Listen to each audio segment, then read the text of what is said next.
नमस्कार दोस्तों, आप सभी का मेरे चैनल में स्वागत है। दोस्तों, आज मैं आपको सावित्री माता मंदिर पुष्कर राजस्थान की सैर कराऊंगी।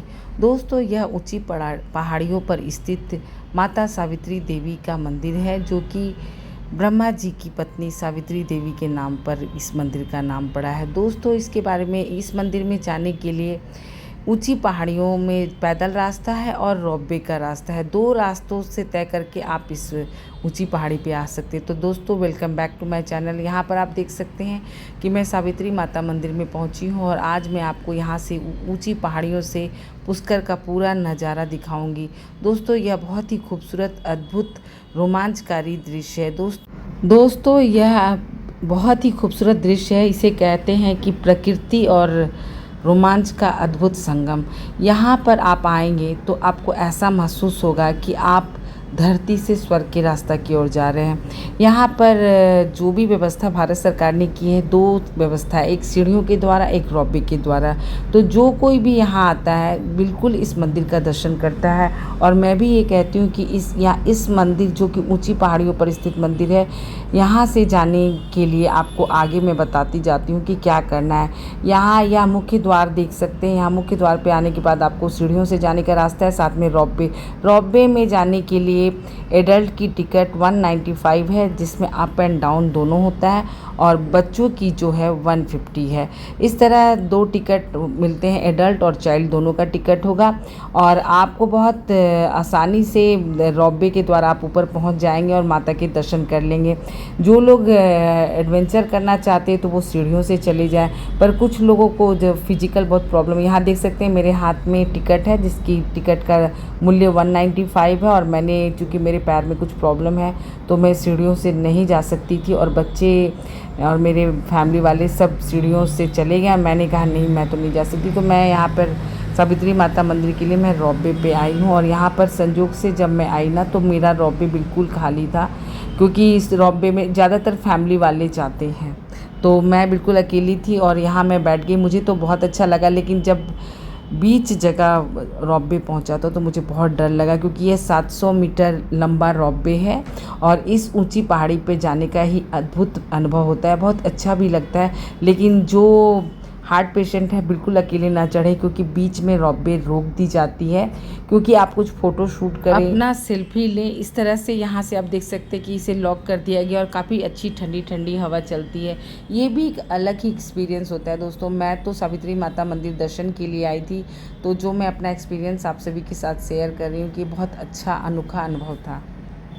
दोस्तों, आप जितनी ऊंची पहाड़ी पे जाएंगे उससे पूरा आपको पुष्कर सिटी नज़र आएगा, और साथ में जो पुष्कर लेक है वो काफ़ी खूबसूरत दिखेगा। चारों तरफ नगरवासी बसे और बीच में लेक दिख रहा है, तो ये बहुत सुंदर है। साथ में यहाँ से आप रेगिस्तान के भी दर्शन कर सकते हैं। यह प्राकृतिक और आस्था का अद्भुत संगम है। इसे देख के लोगों को बहुत अच्छा फील होगा। लोग जितने भी सैलानी यहाँ आते हैं, सावित्री माता मंदिर ज़रूर दर्शन करते हैं। और मैं तो कहूँगी कि राजस्थान सरकार ने ये रोपवे बना के बहुत अच्छा काम किया, क्योंकि बहुत लोग अपने पैरों से लाचार होते हैं, वो सीढ़ियों से नहीं चढ़ सकते, तो वो रोपवे के थ्रू आते हैं। और एक और भी है कि यहाँ से आपको पूरा लगभग पुष्कर सिटी देखने मिलता है, तो ये बहुत अच्छा ही लगता है। यहाँ से आप देख सकते हैं कितना छोटा सा वो लेक लग रहा है, जैसे एक छोटा सा कुआं हो। लगभग जितने लोग आए सब लोग फ़ोटोग्राफी कर रहे थे, क्योंकि यहाँ आने के बाद एक ठंडी ठंडी हवा चल रही थी और बहुत अच्छा लग रहा था दोस्तों। और चूँकि मैं अकेली आई थी, तो मैं अपने फैमिली वालों का वेट कर रही थी, और धीरे धीरे आप देख सकते हैं कि हाँ, जितने भी रोपवे की जो बॉक्स है वो नीचे उतर रही थी। सावित्री माता मंदिर की लोक कथाएँ मैं बताना चाहती हूँ। दोस्तों, एक समय की बात है कि जगत पिता ब्रह्मा जी ने संसार के कल्याण के लिए एक महायज्ञ का आयोजन किया। यज्ञ में उनकी पत्नी का सम्मिलित होना बहुत ज़रूरी था। माता सावित्री, जिसको गायत्री के नाम से भी जाना जाता है, उन्हें उस यज्ञ में आने में विलम्ब हो गया। तब तक यज्ञ में विघ्न ना हो जाए, ब्रह्मा जी ने दूसरी अन्य स्त्री से विवाह करके उस यज्ञ को पूर्ण किया। जब तक माता सावित्री पहुंची तब तक वह यज्ञ कंप्लीट हो चुका था। उन्होंने ब्रह्मा जी को श्राप दे दिया कि इस पुष्कर के अलावा तुम्हारा विश्व में कहीं मंदिर नहीं होगा, तो पुष्कर में इकलौता एकमात्र ब्रह्मा जी का मंदिर विद्यमान है।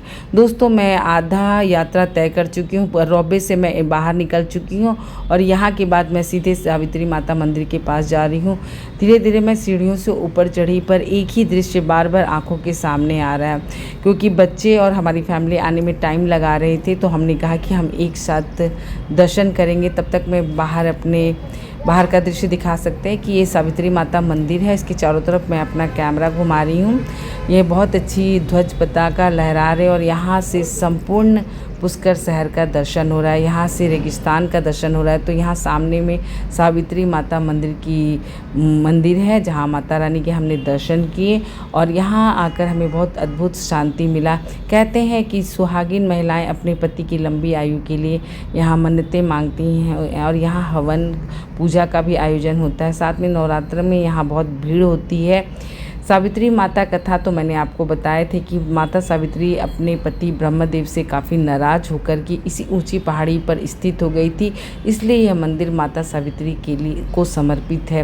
कहा जाता है कि वो इतनी रुष्ट हो गई थी कि उस दिन के बाद उन्होंने श्राप दिया था ब्रह्मदेव को कि आज के बाद तुम्हें विश्व में कहीं पूजा नहीं जाएगा, सिर्फ एकमात्र पुष्कर ही कैसा स्थान है जहाँ तुम्हारी पूजा की जाएगी, तुम्हारी मंदिर मिलेगी। इसलिए आप भारतवर्ष में कहीं भी घूम ले, ब्रह्मा जी की मंदिर आपको कहीं भी नहीं मिलेगी, क्योंकि माता सावित्री का श्राप इसी जगह उनको मिला था। तो दोस्तों, यहाँ से देख सकते हैं कि बच्चे और हमारी फैमिली सीढ़ियों से आ रहे हैं। सीढ़ियों से कहते हैं 1100 सीढ़ियाँ हैं, जो कि चढ़ना इतना आसान नहीं होता है।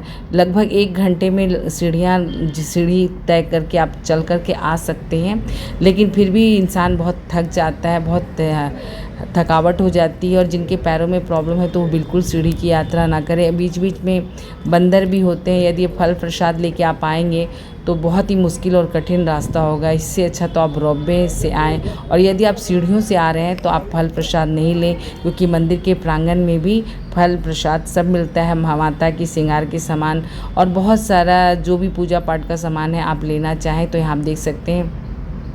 कुछ लोग मंदिर के सामने ये हवन कुंड है, वहाँ से भस्म आरती ले रहे थे और साथ में जो धागा भी बांध रखे होंगे मैं आपको दिखाना चाहती हूँ, क्योंकि यहाँ पर कुछ लोग धागा भी बांध रखे हैं। कहते हैं कि यहाँ पे धागा बांधने से मन्नतें पूरी होती है।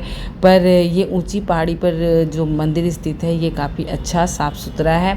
यहाँ पर आने के बाद आपको अद्भुत सुकून और शांति का एहसास होगा।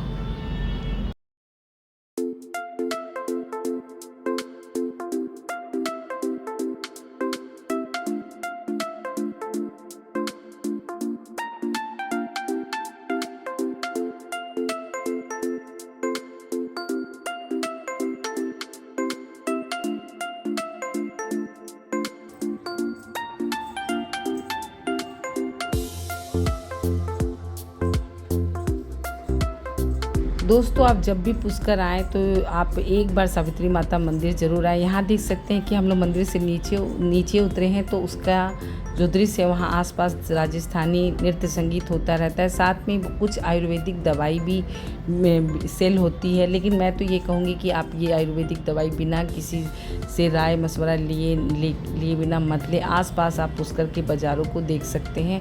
पुष्कर बाज़ार में बहुत ही खूबसूरत लाह की चूड़ियाँ बिकती है। माता सावित्री की सिंदूर और चूड़ियाँ आप वहाँ से ज़रूर माता के आशीर्वाद के रूप में लें। कहते हैं माता के दरबार में जाके सिंदूर, चूड़ी, श्रृंगार का सामान ज़रूर खरीदना चाहिए। तो यहाँ भी हमने भी कुछ चूड़ियाँ खरीदी और इसके बिना पुष्कर सावित्री माता मंदिर का दर्शन अधूरा माना जाता है। धन्यवाद दोस्तों, मिलते हैं नेक्स्ट वीडियो में कुछ नई जानकारी के साथ।